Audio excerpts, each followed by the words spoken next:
Bonsoir, bienvenue à Nîmes pour cette seconde étape qui nous conduira à Rodillan où sera jugée l'arrivée. Hier, première abandon avec celle d'Arthur Vichot, le champion de France, mais victoire française tout de même avec Arnaud Démare. Alors y aura-t-il une nouvelle victoire française? Réponse tout de suite. Eh bien, à 150 mètres de la ligne, les Français étaient une nouvelle fois dans le coup. Barbier démarre, saute dans la roue du Norvégien Christophe, le plus prompt à démarrer. Le Nordique second hier est le plus costaud et conserve son avance sur la ligne pour une victoire très norvégienne.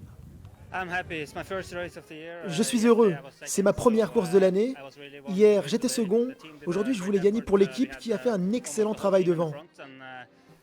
Je voulais les récompenser avec cette étape.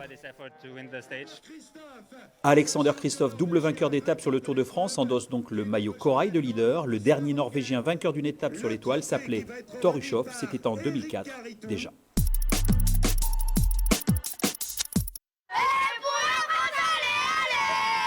À quelques minutes du passage des coureurs, les 135 enfants du groupe scolaire de Cernac sont déjà prêts.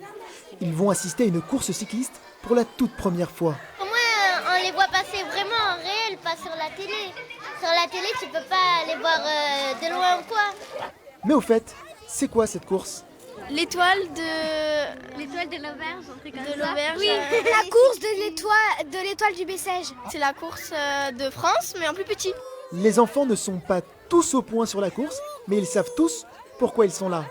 On va les encourager à cyclister, je ne sais pas.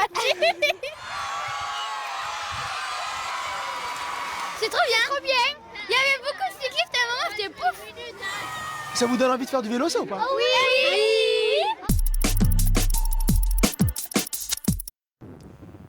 On se demande bien ce qui peut les attirer sur ces routes vantées du Gard. Alors que les tours exotiques ont fleuri ci et là ces dernières années, l'étoile reste et demeure un guide pour nombre de coureurs européens. En début de saison, il est important d'être ici et de se montrer, d'autant que les courses comme celle-ci se font de plus en plus rares. Il y a beaucoup de travail qui est fait pour maintenir une épreuve de haut niveau dans le sud de la France.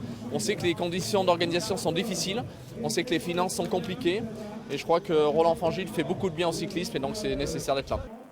Courir en France et en Europe est un must pour certains coureurs qui n'hésitent pas à faire des milliers de kilomètres pour venir se frotter aux routes de l'étoile. C'est l'un des pays où je préfère courir ces dernières années. Je suis très heureux qu'il y ait toujours autant de courses ici en Europe. Ce sont les meilleures, même si depuis le Canada, c'est un peu long et dur pour l'organisme. Malheureusement, Shin, victime d'une chute, ne verra pas l'arrivée, l'obligeant à abandonner. Hino souriant malgré ses 2 minutes de retard sur le Hollandais Prime, le jeune Dal Armelina, animateur de l'étape d'hier et surprenant second du classement général, c'était à 13h au moment de la signature de la feuille de contrôle à Lunel, où les premiers rayons de soleil ont enfin fait leur apparition sur les routes de l'étoile chère au président Fangille. Ils sont 61 à prendre le départ, au programme un circuit de 19 km à couvrir cette fois, avec comme seule difficulté la côte de Saturargues. Un homme va attaquer dès les premiers kilomètres, vous allez le voir, il s'agit de Patrick Bonnet, le régional de l'étape qui s'est senti des ailes tout près de chez lui. Le Montpellierin sera imité par 6 autres coureurs et ils resteront en tête pendant 22 km. Leur avance n'ira pas au-delà des 2 minutes. 7 hommes vont se disputer la victoire d'étape sur l'avenue Victor Hugo à Lunel, nous allons le voir. C'est alors Van Vliet qui va régler Buchery, Bonnet. Prime, le leader, prend la 6e place et consolide son maillot corail. Ce soir, les Néerlandais occupent les 3 premières places du général. Demain, dernière étape, Salindre-Bessèges, peut-être une première victoire française. La vie, c'est comme un vélo, avec ses hauts, ses bas, ses étoiles. Chez Norbert Pajard, des champions sont passés et ont laissé une trace. Sans la petite reine, point de salut pour ce passionné qui a grandi avec ses idoles sur le dos.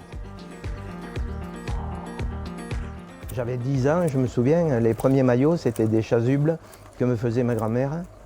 Et elle me brodait le nom de Copy, Bartali, et je faisais le tour du pâté de maison avec ces chasubles. Voilà. Voilà mes premiers maillots. Ce jour-là, Norbert a tout sorti dans le jardin.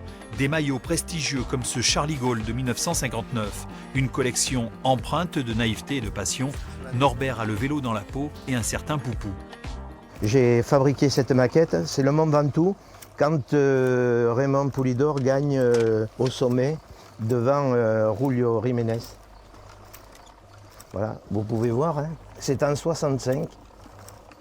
Oui, ça c'est un maillot quand il a débuté, lorsqu'il a débuté. Et ça c'est son maillot quand il a terminé sa carrière, en 77, qu'il m'a offert.